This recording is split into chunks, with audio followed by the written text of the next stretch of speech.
नमस्ते दोस्तों, स्वागत है आपका इस नई कहानी में। दोस्तों, हमारी आज की कहानी है एक रात का सौदा। दोस्तों, मेरा पति मर चुका था और घर में खाने के लाले पड़ रहे थे। मेरे 4 बच्चे थे। मैं एक आदमी की दुकान से चावल मांग कर लाती और अपने भूखे बच्चों को खिलाती थी। एक दिन उस दुकान में 4 आदमी आए और उन्होंने मुझे देखकर बोला कि एक रात मेरे साथ गुजार लो, महीने का राशन दूंगा और पैसे भी दूंगा। मुझे अपने बच्चों की भूख बर्दाश्त नहीं होती और मजबूर होकर मैं अपने बच्चों को सुलाकर आधी रात को जैसे ही उसके पास गई तो उन चारों ने मिलकर मेरे साथ वो किया जिसकी आप कल्पना भी नहीं कर सकते। दोस्तों, आगे की कहानी सुनने के लिए आपसे हमारी हाथ जोड़कर विनती है कि आप लोग कहानी को सुनकर हमारे चैनल को सब्सक्राइब करना भूल जाते हैं। कृपया सबसे पहले हमारे चैनल को सब्सक्राइब कर लें। दोस्तों, मेरा नाम कीर्ति है और मेरी उम्र 25 साल है। भगवान ने मुझे 4 बच्चे दिए हैं। मैंने कभी किसी औलाद को देखकर मुंह नहीं बनाया क्योंकि यह ऊपर वाले की देन होती है। मगर असल जिंदगी तब बदली जब मेरे पति इस दुनिया से चले गए। मेरी जिंदगी बहुत मुश्किल में गिर गई थी। मेरे पति का अर्थी मेरे आंगन में पड़ा हुआ और मैं बिल्कुल बेकार उनके सामने बैठी हुई उन्हें नम आंखों से देख रही थी। मुझे समझ ही नहीं आ रहा था कि मेरे साथ यह हुआ क्या है। अभी वह बिल्कुल ठीक थे। मुझसे बोलकर गए थे कि आज वापसी पर मैं ढेर सारा राशन खरीद कर लाऊंगा। जहां काम कर रहा हूं, वहां से आज पैसा मिल जाएगा। मगर थोड़ी देर बाद उनकी लाश हमारे घर आ गई। मेरे मासूम छोटे छोटे बच्चे बिलखते हुए अपने बाप को झिंझोड़ रहे थे और मैं बिल्कुल लाश बनी अपने पति के पास बैठी हुई उन्हें देख रही थी। मेरे लिए यह सब यकीन कर लेना बिल्कुल ही नाकाबिले बर्दाश्त था। जब अचानक एक मोहल्ले की औरत ने मेरे कंधे पर हाथ रखा और मुझे देखते हुए बोली, कीर्ति, हिम्मत करो, यही ऊपर वाले की रीत है। जो लोग आए हैं, एक न एक दिन उन्हें इस दुनिया से जाना है। तुम इस तरह मायूस न हो, ऊपर वाला सब ठीक करेगा। उनकी बातें सुनकर जैसे मैं होश में आई और फिर मैं ढांढे मार मार कर रोई। मैंने अपने पति का गिरेबान पकड़कर उन्हें झिंझोड़ डाला। उनको देखकर चीखना चिल्लाना शुरू कर दिया, अमर, उठ जाओ, मैं तुम्हारे बिना नहीं रह सकती। भगवान के लिए उठ जाओ। मैं तुम्हारे बच्चों को कैसे संभालूंगी? मुझे नहीं मालूम कि मुझे किस तरह यह घर चलाना है। तुम मुझे ब्याह कर लाए थे। मुझे इस तरह तुम धोखा नहीं दे सकते। तुमने वादा किया था कि तुम सारी उम्र मेरे साथ रहोगे। तुम कहाँ जा रहे हो मुझे छोड़कर? मैं कैसे तुम्हारे बिना इस दुनिया में जीऊंगी? दोस्तों, मैं दीवानी सी हो गई। कई लोग मुझे तरस भरी निगाहों से देख रहे थे तो कई लोग मुझे देखकर हंस रहे थे। क्योंकि बेशक मैं गरीब थी, हमारे पास कुछ नहीं था, लेकिन मेरे पति मुझे इतनी मोहब्बत और सलीके से रखते थे कि गली मोहल्ले की औरतें मेरी किस्मत पर रश्क करती थीं। और अब यही सब हसद नजर मुझे खा गई थी और मेरा पति मुझे तन्हा छोड़कर इस दुनिया से रुखसत हो गया था। थोड़ी देर बाद ही मोहल्ले के मर्दों ने मेरी मदद की और मेरे पति को उनकी आखिरी सफर तक पहुंचा दिया। मैं अपने बच्चों को सीने से लगाए खूब रोई चिल्लाई थी, लेकिन न उन्होंने रुकना था और न वे रुके। वह वक्त मेरी जिंदगी का सबसे काला वक्त था। मैंने कभी सोचा भी नहीं था कि मेरे साथ इतना बड़ा हादसा पेश आ जाएगा। मैं अपने घर से भागकर अपने पति के पास आई। इसीलिए न मेरा ससुराल मेरे साथ था और न मेरा मायका। जिस पल हम दोनों ने भागकर शादी की, उस पल मेरे पति के घरवालों ने भी उनका साथ छोड़ दिया था। उन्हें साफ कह दिया कि अगर तुम इस औरत को तलाक दोगे तो ही हम तुमसे रिश्ता रखेंगे। मगर मेरे पति डट गए थे। उन्होंने कह दिया था कि मुझे किसी की जरूरत नहीं है, मैं अपनी पत्नी के साथ खुश रह सकता हूँ। मैंने अपने पति को यह सब देखकर कहा भी कि आप मुझे छोड़ दें, आप अपने माँ बाप से अलग न हो, उनसे दूरी न बनाएं। लेकिन मेरे पति ने कह दिया कि जब मेरे ही माँ बाप को मेरी फिक्र नहीं तो भला मैं क्यों लोगों की फिक्र करूं? मैं क्यों उन लोगों के खातिर अपनी खुशियां बर्बाद करूं? लेकिन यह बात मुझे थोड़ी अजीब लगी थी। एक माँ बाप भी होते हैं जो औलाद का सब कुछ होते हैं, उनके दुख सुख के साथी होते हैं, बचपन से लेकर बड़े होने तक उनकी देखभाल करते हैं, और जब औलाद समझदार हो जाती है तो उन्हें छोड़कर चली जाती है। मुझे यह बात बहुत ज्यादा चुभती थी। मुझे मेरे माँ बाप बहुत याद आते थे, इसीलिए मैं कहती थी कि तुम अपने माता पिता से अपने रिश्ते अच्छे कर लो, मगर वह मेरी बात सुनने के वादार ही नहीं थे। और आज जब मुझे सबकी जरूरत थी तो मेरे पास कोई भी मौजूद नहीं था। मोहल्ले के चंद लोग ही मेरे पास बैठे हुए थे, और फिर जैसे जैसे शाम होती गई, घर खाली होना शुरू हो गया था और मैं बिल्कुल तन्हा रह गई थी। मेरा दिल इतना बोझल हो रहा था कि मैं किसी को अपनी तकलीफ बता भी नहीं सकती थी। दोस्तों, मेरे बच्चे बहुत छोटे छोटे थे। मोहल्ले की एक औरत ने ही अपने घर में इन बच्चों को खाना खिला दिया था, मगर अब सब चीजें मुझे ही देखनी थी। मगर अभी मेरा गम इतना ताजा था कि मुझे होश ही नहीं आ रहा था। मैं घर के कोने में बिल्कुल हाथ पांव छोड़कर बैठ गई थी। अगर पति मोहब्बत करने वाला हो तो पत्नी उस पल ही मर जाती है जब उसका पति उसे छोड़कर जाता है। मेरे साथ भी कुछ ऐसा ही हो रहा था। वक्त धीरे धीरे गुजरता चला गया था, लेकिन वह वक्त मेरे लिए बहुत दर्दनाक थे। 2 दिन इस तरह ही गुजर गए थे। मोहल्ले के लोगों ने मेरी खूब मदद की थी। इन 2 दिनों के दरमियान मेरा और मेरे बच्चों का ख्याल इन सबने ही रखा था, लेकिन कौन कब तक करता। 2 दिन के बाद मोहल्ले की एक औरत ने मेरे कंधे पर हाथ रखा था और संजीदगी से बोली थी, कीर्ति, हौसला करो, तुम्हें ही सब चीजें देखनी होंगी। कब तक कौन करेगा? तुम्हारे बच्चे छोटे हैं तो होश से काम लेना होगा। किसी के घर में भी इतना नहीं होता कि तुम्हारे बच्चों का भी वह ख्याल रखे। मैं जानती हूँ यह बातें तुम्हें इस वक्त बुरी लग रही होंगी, लेकिन यही कड़वी सच्चाई है जिसे तुम्हें कबूल करना ही पड़ेगा। उस औरत की बात सुनकर मैंने अपना सिर हाँ में हिलाया था, क्योंकि मुझे मालूम था कि यही सब जिंदगी का हिस्सा है। आज नहीं तो कल सबके असल चेहरे सामने आने ही होते हैं। और मोहल्ले वाले कौन से मेरे खूनी रिश्ते हैं जो मेरी इतनी फिक्र करेंगे? इन लोगों ने 2 दिन मुझे देख लिया, यही बहुत था। मैंने उस औरत का बहुत शुक्रिया अदा किया था और उसको बोल दिया था कि जिसने हमारी मदद की है उन सबका भी शुक्रिया कर देना, क्योंकि बुरे वक्त में जो काम आ जाए उसकी बात ही अलग होती है। मैं यह बोलकर अपने कमरे में आ गई थी और अपनी छोटी बेटी को सीने से लगाकर खूब रोई थी। मेरे पति को वह बहुत अच्छी लगती थी। दोस्तों, ऐसा कहना अच्छा था कि मेरी सबसे छोटी बेटी उनकी सबसे लाडली औलाद थी। मैं काफी देर तक उसको देखती रही थी। उसमें अपने पति का अक्स देखती रही थी। लेकिन जो बात मेरे पति की है वह न कभी औलाद में आ सकती थी और न ही कभी किसी और इंसान में। मगर शायद यहाँ मैं गलत साबित होने वाली थी। थोड़ी देर बाद ही मेरे बच्चों ने खाना मांगना शुरू कर दिया था। मेरा बच्चा बहुत ज्यादा रो रहा था, इसीलिए मैंने अपने आप को संभाला था और किचन में आई थी। फौरन ही घर में जो मौजूद था जल्दी जल्दी अपने बच्चों के लिए खाना पकाकर उनके सामने पेश कर दिया था और उन्हें मोहब्बत से देखने लगी थी। अब यही 4 वजूद थे जिनके साथ मैंने अपनी जिंदगी बितानी थी। इन्हें अपने सीने से लगाकर रखना था, इनके सहारे ही जिंदा रहना था, वरना मैं तो उसी दिन मर चुकी थी जब मेरे पति इस घर से गए हुए थे।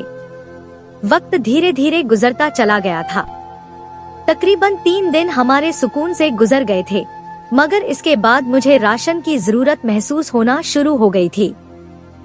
कभी दाल खत्म हो जाती तो कभी नमक, कभी लाल मिर्च का पाउडर खत्म हो जाता। यही सब चीजें मुझे परेशान कर रही थी कि अब मैं आगे क्या करूंगी। थोड़े बहुत पैसे मेरे पास मौजूद थे जिनसे मैं अभी छोटी मोटी जरूरतों को पूरा कर रही थी, लेकिन मुझे मालूम था कि 1-2 रोज बाद ये पैसे भी खत्म हो जाएंगे। मेरे पति रोज कमाने वाले थे, इसीलिए मेरे पास कुछ भी जमा पूंजी मौजूद नहीं थी। जिससे मैं कोई कारोबार कर लेती या फिर अपनी जिंदगी गुजारने का कोई रास्ता ढूंढ लेती। मैंने आज यही सोचा था कि मोहल्ले की दुकान से कुछ राशन उधार ले आऊं, फिर कुछ भी करके उनका उधार उन्हें लौटा दूंगी। मगर मुझे मालूम ही नहीं था कि यह कदम मेरी जिंदगी का कितना मुश्किल कदम होने वाला है। अपने बच्चों को मैं ध्यान से रहने का बोलकर बाहर निकल आई थी। औरतें मुझे घूर घूर कर देख रही थी। यकीनन उन सबको यही लग रहा था कि अभी मुझे अपने घर से बाहर नहीं आना चाहिए था। सबने अपने घर के दरवाजे धीरे धीरे बंद करना शुरू कर दिए, क्योंकि सबको ही पता हो चुका था कि मैं कुछ मांगने के लिए ही निकली हूँ। दोस्तों, लोग बहुत जालिम होते हैं। कल तक आपके अपने बने होते हैं और जब आपको उनकी जरूरत महसूस होती है तो आपको बिल्कुल पराया कर देते हैं। ऐसा ही हाल मेरा था। मैं खामोशी से उस दुकान पर आई थी जो मोहल्ले की एक बड़ी और मशहूर दुकान थी। मैं उस आदमी के सामने जाकर खड़ी हो गई थी और बहुत बेबसी से बोली थी, भाई, मेरे बच्चे घर में भूखे हैं। मैंने दोपहर से उन्हें कुछ नहीं खिलाया। तुम्हारी बहुत मेहरबानी होगी, मुझे थोड़ा राशन दे दो। मैं तुम्हें जल्द पैसे लौटा दूंगी। मैं तुमसे भीख नहीं मांग रही, बस उधार चाहती हूँ। उसने अचानक ही अपना हाथ उठाया था और एक बोर्ड की तरफ इशारा किया। मैंने उस तरफ देखा तो सामने लिखा हुआ था कि यहाँ उधार पर चीजें नहीं दी जाती। मेरी आंखों में आंसू आ गए थे। ऐसा लगता था जैसे मैं अभी खत्म हो जाऊंगी। मैंने उस आदमी के आगे हाथ जोड़ दिए थे और मिन्नत करने वाले अंदाज में बोली थी, भगवान के लिए, भाई, मेरे बच्चे बहुत छोटे हैं, राशन मुझे दे दो। मैं मोहल्ले के अंदर ज्यादा दुकानदार को नहीं जानती। तुम्हें तो मालूम है ना, मैं सिर्फ तुम्हारी दुकान पर ही सामान लेने के लिए आती थी। मेरे पति भी तुम्हारे पास ही आते थे। इस तरह से न करो। मेरी बात सुनकर उसने चंद लम्हे मुझे गौर से देखा था और फिर चावल उठाकर मुझे दे दिए थे और मुझे देखकर कहने लगा, ठीक है, ये ले जाओ, अपने बच्चों का पेट पाल लो, मगर ज्यादा मुझसे उम्मीदें मत रखना। मैं रोज रोज तुम्हें उधार पर सामान नहीं दे सकता, मेरी भी लगी बंदी है। उसकी बात सुनकर मैंने सिर हिला दिया था और खामोशी से घर आ गई थी। घर आकर मैंने जल्दी जल्दी अपने बच्चों के लिए चावल को उबाल लिया था और उनके आगे रख दिया था। घर में सालन मौजूद नहीं था जो मेरे बच्चे उस चावल में मिलाकर खाते। लेकिन भूख एक ऐसी चीज है कि इंसान कुछ भी खाने के लिए तैयार हो जाता है। थोड़ी ही देर में मेरे बच्चों ने वो चावल खाकर खत्म कर दिए थे। 2-3 निवाले मैंने भी जिंदा रहने के लिए अपने खा लिए थे और अपने भगवान से दुआ करने लगी थी कि मेरे लिए कोई आसानी पैदा कर दे। मैं किस तरह अपने बच्चों का गुजारा करूंगी? लेकिन मुझे मालूम ही नहीं था कि मेरे लिए तो अभी बहुत सी आजमाइशें बाकी हैं, जिनका मुझे बहुत मुश्किल से सामना करना है। वो रात भी जैसे तैसे गुजर ही गई थी। अगली सुबह मुझे अब दोबारा परेशानी आ चुकी थी। घर में कुछ भी मौजूद नहीं था। अब धीरे धीरे थोड़ा बहुत राशन भी खत्म हो चुका था। दोस्तों, मुझे अब दोबारा किसी और से मांगने के लिए जाना था, लेकिन मुझे थोड़ी झिझक महसूस हो रही थी, क्योंकि उस आदमी ने साफ कह दिया था कि मेरे पास अब दोबारा मत आना, क्योंकि मेरी लगी बंदी है। और बात बेहतर थी। हर शख्स अपना कारोबार कर रहा है। हर एक शख्स को पैसा चाहिए होता है। मैं बहुत ही हकीकत पसंद औरत हूँ, क्योंकि मुझे मालूम है हकीकत पसंदी ही इंसान को समाज में सुकून की जिंदगी गुजारने का मौका दे सकती है। ख्वाबों की दुनिया सिर्फ किताबों और टीवी ड्रामों में ही अच्छी लगती है। मैं काफी देर तक बैठी इसी बारे में सोचती रही थी और फिर अपने बच्चों को भूख से रोता देख चादर उठाकर बाहर की तरफ चल पड़ी थी। मेरा दिल बहुत जोर जोर से धड़क रहा था और मैं मन ही मन प्रार्थना कर रही थी कि ये आदमी मुझे थोड़ा बहुत राशन दे दे और मेरी जिंदगी को आसान कर दे, वरना न जाने मुझे क्या कदम उठाना था। जब एक औलाद भूख से तड़प रही हो और एक माँ कुछ न कर पाए तो सबसे दर्द भरी बात ही यही होती है। मैं फौरन ही उस आदमी के पास पहुँच गई थी। मुझे देखकर उसने गुस्से से मुझे घूरा था और चिल्लाकर बोला था, तुम फिर अपना चेहरा लेकर मेरे पास आ गई हो। मैं तुम्हारी कोई मदद नहीं कर सकता, तुम यहाँ से चली जाओ। जब मैंने उसके आगे हाथ जोड़कर बोली थी, भगवान के लिए मेरे हाल पर रहम खाओ, मेरे बच्चे भूखे हैं, मुझे थोड़े से चावल दे दो, तुम्हारी बहुत मेहरबानी होगी। उन्होंने कुछ भी नहीं खाया है, मैं तुम्हारे आगे हाथ जोड़ती हूँ। मैं जितनी आंसू बहाकर बोली थी, उस आदमी को शायद मेरी आंसू पर रहम आ गया था। उसने सिर को हल्का सा हिलाया था और थोड़े से चावल मुझे दे दिए थे। और एक बार फिर उसने मुझे कहा कि अब दोबारा कभी मेरी दुकान पर नहीं आना। मैं रोज रोज तुम्हारी मदद नहीं कर सकता। लेकिन न जाने क्यों मुझे उस आदमी को देखकर दिल में एक उम्मीद सी पैदा हो रही थी कि यही एक अकेला आदमी है जो मेरी मदद कर सकता है। मगर मुझे मालूम ही नहीं था कि यही दुकान मेरी जिंदगी को किस तरह से बदल देगी, मुझे कितनी बड़ी परेशानी में डालेगी। दोस्तों, फिर उसके बाद मैंने गहरी सांस हवा के सुपुर्द की थी और वो चावल उठाकर अपने घर पहुंच गई थी। जब मैं घर के दरवाजे पर पहुंची तो वहां पर कई औरतें खड़ी हुई थी। मेरा दिल बहुत जोर जोर से धड़कने लगा था कि ये लोग मेरे दरवाजे पर क्यों खड़ी हो गई है। एकदम मुझे अपने बच्चों का ख्याल आया और बेकाबू होकर मेरे मुंह से ऊपर वाले का नाम निकला। मैं पागलों की तरह घर की तरफ भागी। जब मैं घर के अंदर दाखिल हुई तो सामने ही मेरे चारों बच्चे आपस में बैठकर न जाने कौन सी बातें कर रहे थे। मुझे देखते ही सब खिल उठे थे क्योंकि उन्हें मालूम था कि मैं खाना लाने के लिए बाहर गई हूँ। वो औरतें एक के बाद एक मेरे घर के अंदर दाखिल होती चली गई थी। मैं उन सबको हैरत भरी निगाहों से देख रही थी कि ये लोग मेरे घर के अंदर क्यों आई हैं। एक औरत मुझे देखते हुए बोली थी, वैसे शर्म आनी चाहिए तुम्हें, पति को मरे अभी 1 महीना भी नहीं हुआ और तुम बाहर निकल गई। इज्जतदार और मोहब्बत करने वाली औरतें तुम जैसी नहीं होती। उसकी बात सुनकर मैंने एक निगाह उस पर डाली थी और बहुत नरमी से बोली थी, आप लोग यहाँ से जा सकती हैं, मेरे घर में आकर बोलने की जरूरत नहीं है। मेरे बच्चे अभी बहुत छोटे हैं, मैं उनकी सोच खराब नहीं करना चाहती। मेरी बात सुनकर एक और औरत फौरन गुस्से से बोली थी, बच्चों का जहन नहीं खराब करना चाहती या फिर अपनी आवारगी से बाज नहीं आती? तुम्हारा जब पति जिंदा था तब भी तुम यूं ही यहाँ वहाँ फिरती थी, मगर बहन अब तुम्हें अपने कदमों को रोकना होगा। हम सब के पति हैं, हमारे पति तुम पर डोरे डालें, हम ये किसी कीमत पर बर्दाश्त नहीं कर सकते। मैं उन औरतों को बहरत भरी निगाहों से देख रही थी कि वे किस तरह की बात कर रही हैं। मैं एकदम बोली थी, आपका दिमाग खराब है, आप क्या बोल रही हैं? आपको मालूम है मेरे पति को मरे अभी 1 महीना भी नहीं हुआ और मैं आंख मटका करूंगी, वो भी आप सबके पति के साथ? भगवान से डरें। अगर भगवान के नाम से आप लोगों के अंदर थोड़ा सा भी डर है तो अपनी हदों को दूर रखें। किसी बेकसूर और दुखी दिल इंसान की आह से डरें।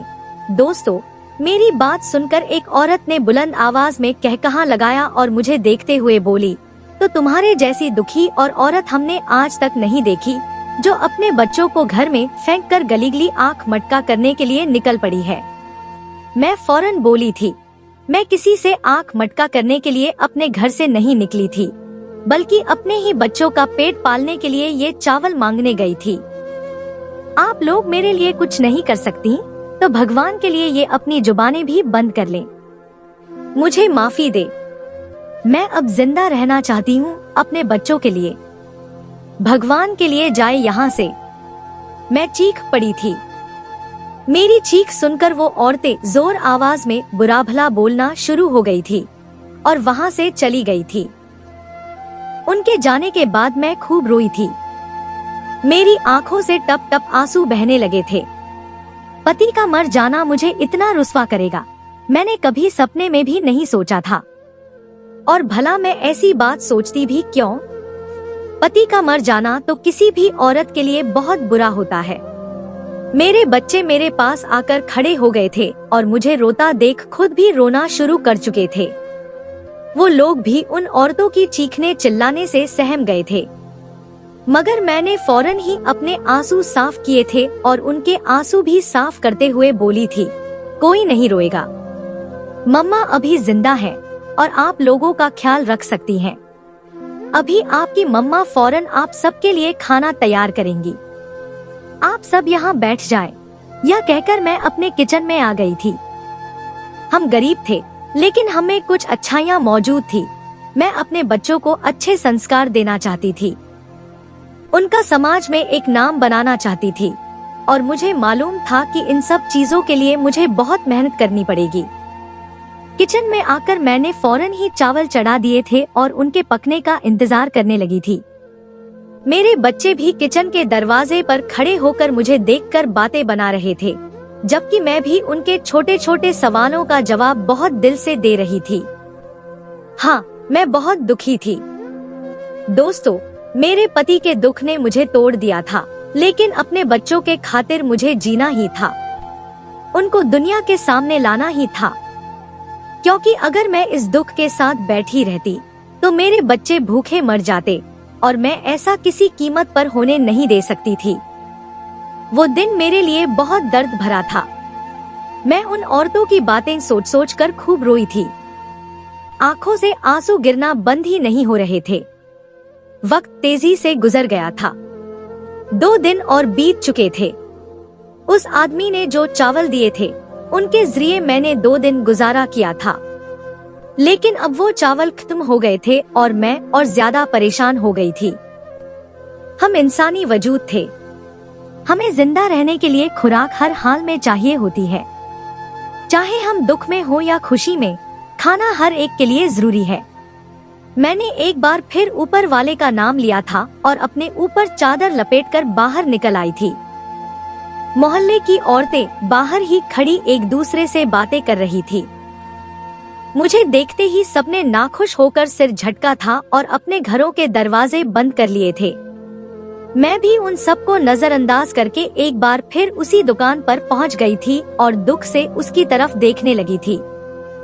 जब उसने मुझे गुस्से से घूरा था, मगर फिर भी उसने चावल निकालकर मुझे दे दिए थे। आज उसने मुझे कुछ भी नहीं कहा था। मैंने शुक्र का सांस नमुच बाहर छोड़ा था, क्योंकि मुझमें और ज्यादा बेमकसद की बातें सुनने की हिम्मत नहीं थी।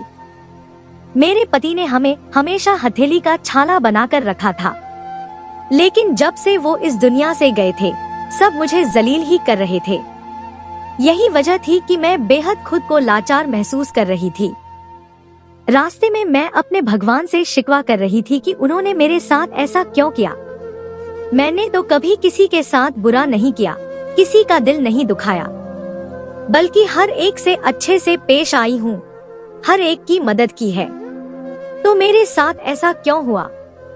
मगर न मेरे पास इस क्यों का जवाब था और न कभी मिलना था, क्योंकि ये सब भगवान के उसूल हैं। उसके आगे हम कुछ नहीं कर सकते। जो वो चाहता है वो करके ही दम लेता है।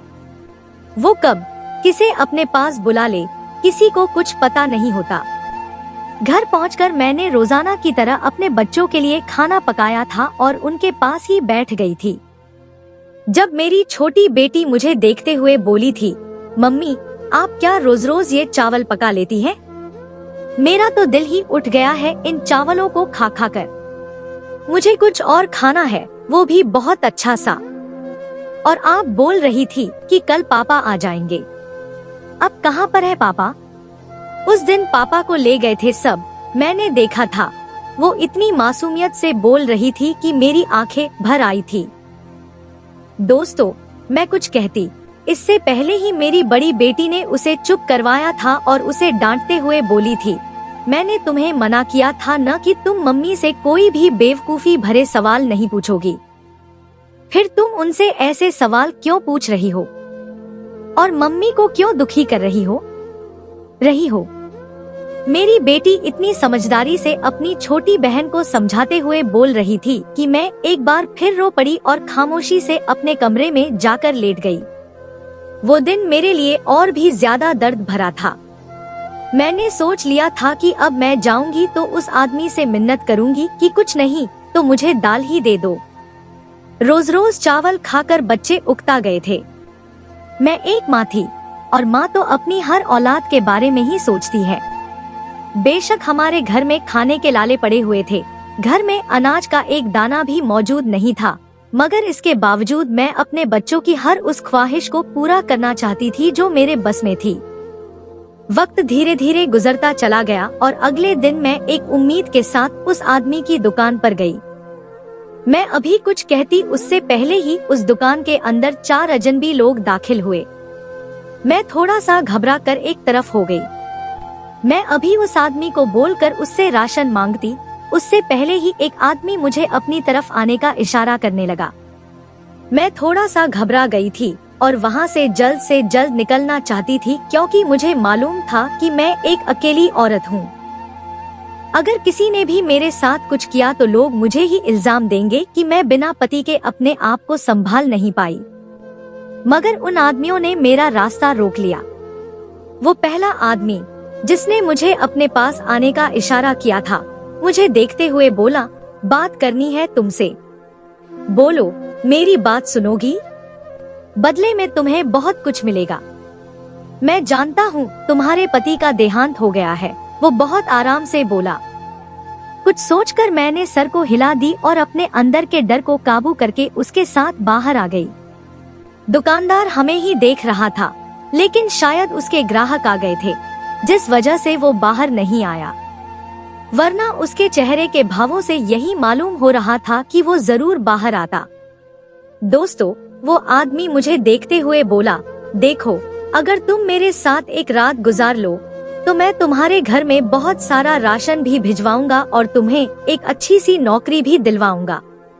इसके अलावा तुम्हें एक भारी रकम भी दूंगा। बोलो, मंजूर है? मैं उस आदमी की बात सुनकर हैरान रह गई और उसे देखते हुए थोड़ा तेज लहजे में बोली, शर्म आनी चाहिए आप जैसे मर्दों को। आपके घर में माँ बहन नहीं है। एक अकेली औरत को देखकर आप लोगों के दिमाग में इसके अलावा और कोई बात नहीं आती। मैं तुरंत गुस्से से फट पड़ी, क्योंकि मुझे इस बात की बिल्कुल भी उम्मीद नहीं थी। मेरी बात सुनकर वो आदमी कहकहा लगाकर हंसा और फौरन बोला, माँ बहन तो है, लेकिन सिर्फ एक तुम्हारे जैसी नहीं है। ये बोलकर उसने बहुत तेजी से कहकहा लगाया, जबकि मैं उसकी बात सुनकर शर्म से मरने की दहलीज पर आ गई। वो मुझे देखकर और भी बोला, बोलो, मंजूर है तो तुम्हारे लिए ये डील बहुत अच्छी रहेगी, बल्कि मैं तुम्हारे लिए कुछ करता ही रहूंगा।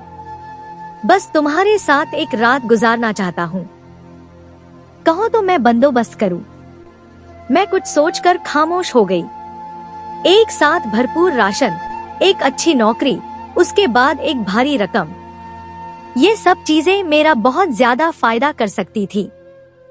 मेरे छोटे 4 बच्चे थे जिनकी देखभाल मेरे ही जिम्मे थी। अगर मैं उस आदमी के साथ सिर्फ एक रात गुजार लेती तो मेरी बहुत सी मजबूरियां खत्म हो जाती और मैं भी लोगों की तरह एक सुकून की जिंदगी जीती। अपने बच्चों को समाज में पढ़ा लिखा कर बहुत बड़ा इंसान बनाती। यही सब बातें सोचकर मैंने सर को हिला दी और उसकी तरफ देखते हुए बोली, ठीक है, मैं इस काम के लिए तैयार हूँ, लेकिन आप अपने बात से मुकरेंगे नहीं। मेरी बात सुनकर उसने फौरन ही सर हाँ में हिलाया और फौरन बोला, तुम बेफिक्र रहो, तुम्हारे लिए तो अब मैं सब कुछ करूँगा। सबसे पहले तुम्हारी नौकरी का बंदोबस्त करूँगा, तुम्हारी रोजाना की मजबूरियाँ खत्म हो जाए। उसके बाद मैं तुम्हें एक भारी रकम दूंगा जिससे तुम अपने घर का खर्च चला सको। उसके बाद मैं तुम्हें भरपूर राशन भी दूंगा जिससे तुम्हारे बच्चों का पेट पाल सको। बोलो, सब मंजूर है? मैंने सर को हाँ में हिलाया और वापस उस दुकान वाले के पास जाने लगी। जब उसने मुझे रुकने का इशारा दिया, वो अंदर जाकर काफी सारा राशन खरीद कर लाया और मेरे हवाले करते हुए बोला था, अभी ये राशन का 1/4 हिस्सा है। जब मैं तुम्हें असल राशन दूंगा तो तुम्हारी आंखें फटी की फटी रह जाएंगी। दोस्तों, मैंने इतना सारा राशन देखकर ऊपर वाले का शुक्र अदा किया और उस आदमी को हाँ बोलकर अपने घर आ गई। बच्चे इतना सारा राशन देखकर दंग रह गए थे, वरना आमतौर पर मैं 1 पाव या आधा किलो चावल ही लेकर आती थी। इसके बाद अपने बच्चों को पकाकर खिला देती थी। इससे हमारा 2 दिन का गुजारा हो जाता था। मगर आज इतना सारा राशन देखकर मैं भी खुश थी और मेरे बच्चे भी खुशी से झूम रहे थे। मैंने अच्छा सा खाना उन सबके लिए बनाया और हम सब ने साथ बैठकर खाना खाया। मैं लगातार उस आदमी की बातें ही सोच रही थी कि मैं उसके साथ किस तरह रात गुजारूंगी। न जाने वह मेरे साथ क्या कुछ करेगा। बस मैं यही प्रार्थना कर रही थी कि यह रात महज एक ही रात हो, उसके बाद मुझे कभी यह कदम न उठाना पड़े। जिस पल मेरे पति का देहांत हुआ था, मेरे दिमाग में यह बात आई थी कि भगवान न करे अगर मेरे पति के अलावा किसी और ने मेरे जिस्म तक पहुंच बनाई तो मैं क्या करूंगी। और वह समय इतनी जल्दी मेरे सर पर आ जाएगा, यह मैंने कभी सोचा भी नहीं था।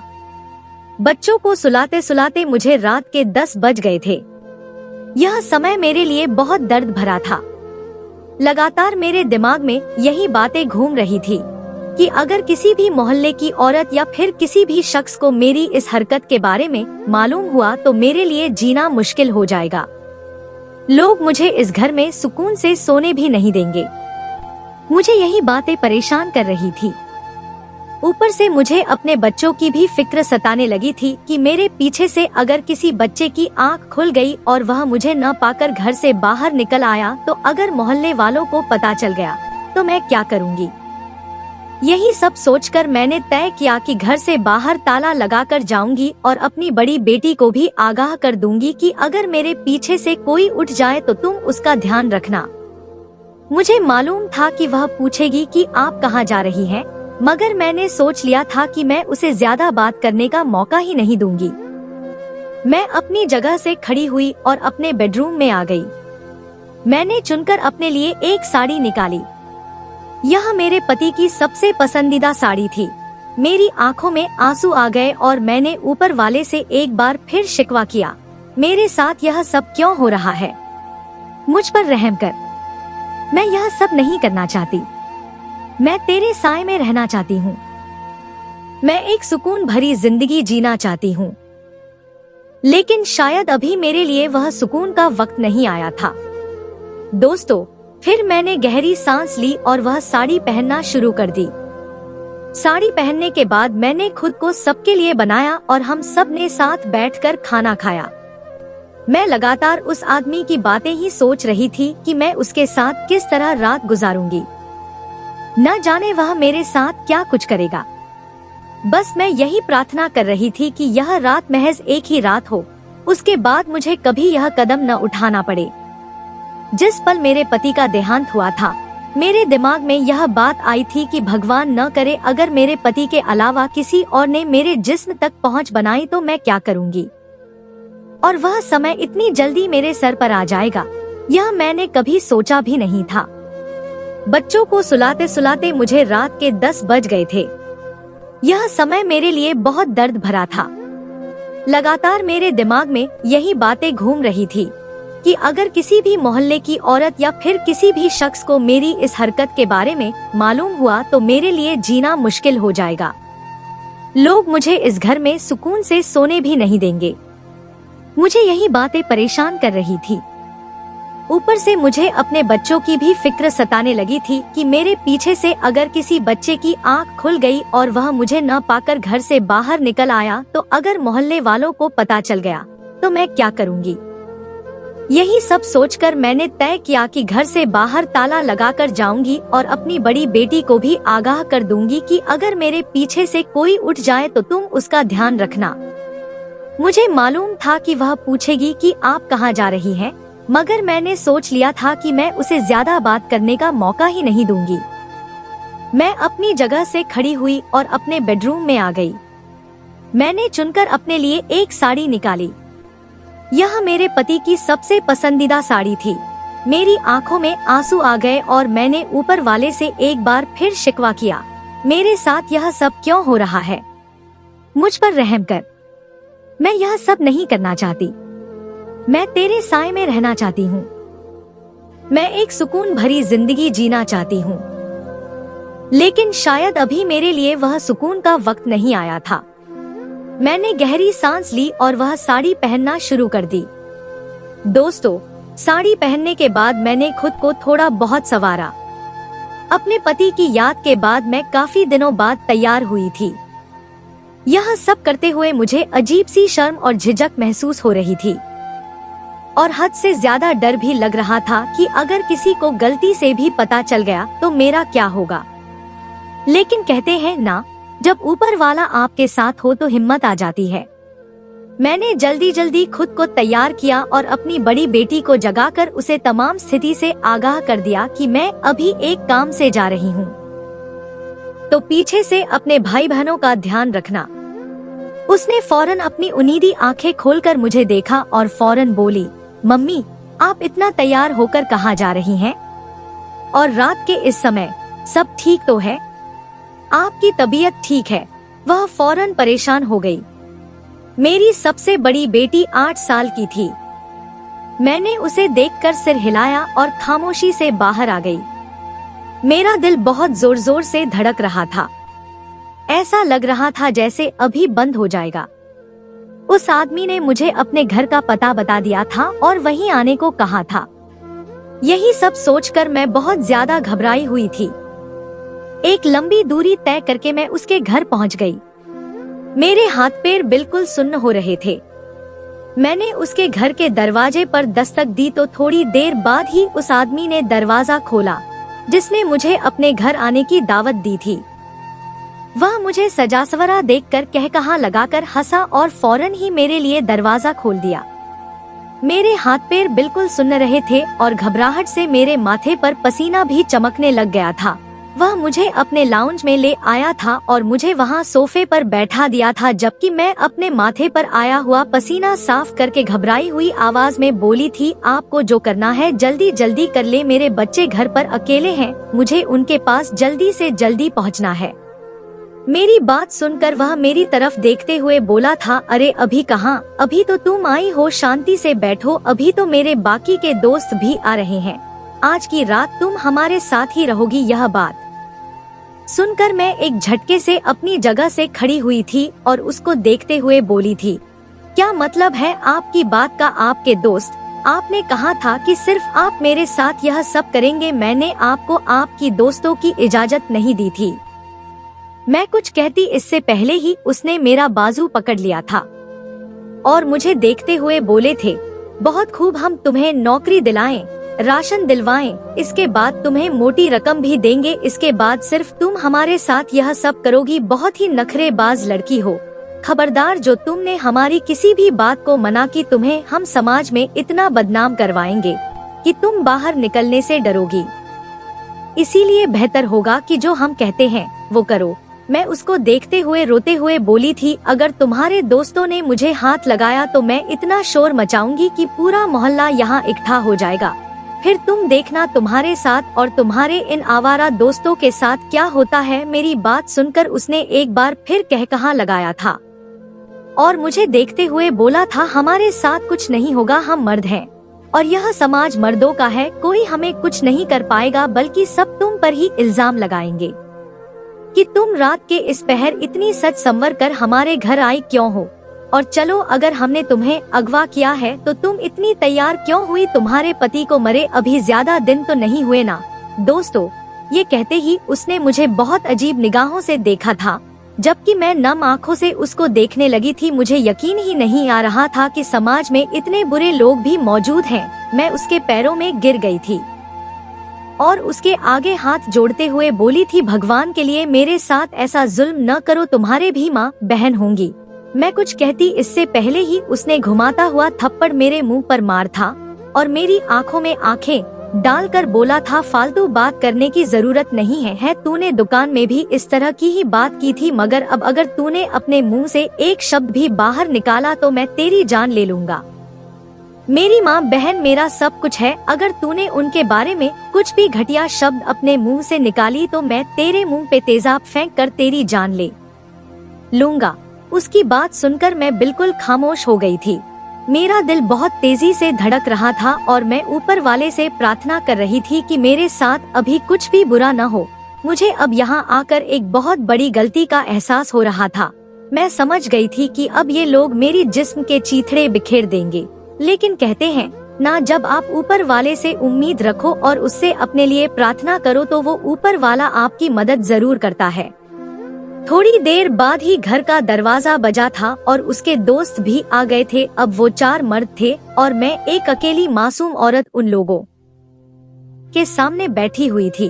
वो दरिंदों की तरह मेरे ऊपर झपट पड़े थे, मगर वो लोग कुछ कर पाते इससे पहले ही किसी ने एक जोरदार लात मारकर उन लोगों को दूर कर दिया था। मैंने बेखौफ दरवाजे की तरफ देखा था, वहाँ पर कोई और नहीं बल्कि वही हमारे मोहल्ले का दुकानदार खड़ा हुआ था जो रोजाना मुझे चावल देकर मेरी मदद किया करता था।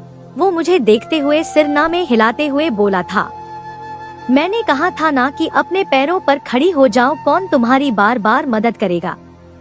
लेकिन मैंने ये नहीं कहा था कि तुम्हें इस तरह से खड़ा होना है कि तुम अपने जिस्म का ही सौदा कर डालो। ये कहते ही उसने मुझे उन चारों के चंगुल से आजाद करवाया था, जबकि वो चारों फौरन बोले थे, अरे तो निकल यहाँ से खबरदार। जो इस औरत की तरफ देखा भी, ये आज की रात हमारी है। जब उसने कुछ मिनटों में ही उन चारों को धुन के रख दिया था।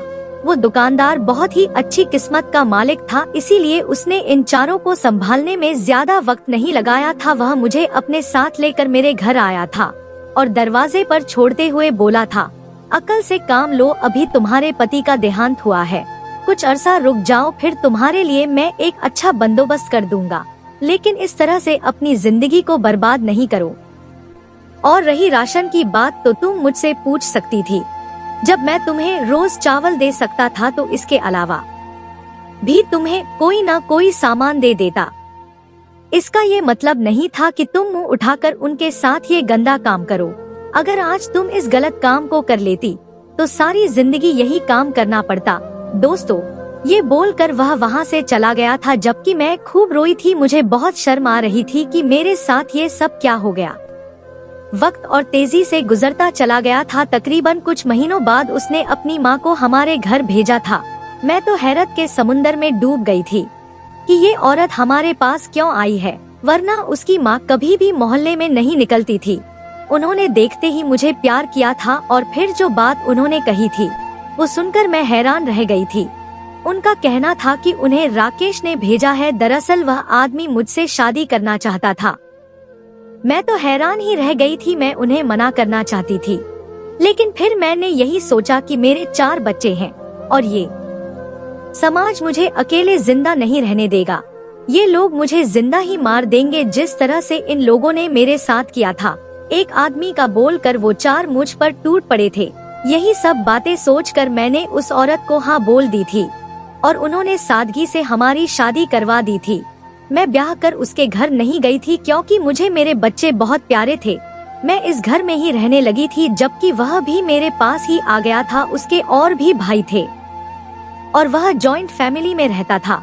मैं अपने बच्चों के साथ उसके घर में नहीं रह सकती थी, इसीलिए उसने यही समझाया था कि वह मेरे पास आकर रहना शुरू हो गया था। वह पहले ही शादीशुदा था, लेकिन उसकी बीवी मर चुकी थी, इसीलिए उसने मुझे और मेरे बच्चों को दिल से अपनाया था। शायद मैं पति के मामले में बहुत ही खुशकिस्मत थी। मेरा दूसरा पति भी बहुत अच्छा इंसान था। उसने भी मुझे दुनिया जहान की खुशियाँ दी थी और मैं अब अपने भगवान का शुक्र अदा करती हूँ कि उसने उस वक्त मेरी मदद के लिए राकेश को भेज दिया था, वरना उस दिन मेरे साथ जो होता वह मैं शब्दों में बयान नहीं कर पाती। मैंने ऊपर वाले से रोकर माफी मांगी थी कि मैंने लालच में आकर जो कदम उठाना चाहा था उसकी मैं माफी मांगती हूँ। और बेशक हर इंसान को एक ठोकर लगने के बाद ही सही बात की समझ आती है। तो दोस्तों, यह थी हमारी आज की कहानी। आपको सुनकर कैसी लगी हमें कमेंट करके जरूर बताएं और हमारी वीडियो को ज्यादा से ज्यादा अपने दोस्तों में शेयर करें और हमारे चैनल को भी सब्सक्राइब कर लें ताकि आने वाली वीडियो का नोटिफिकेशन आप तक तुरंत पहुंचे। मैं मिलती हूं आपसे अगली वीडियो में, तब तक के लिए धन्यवाद।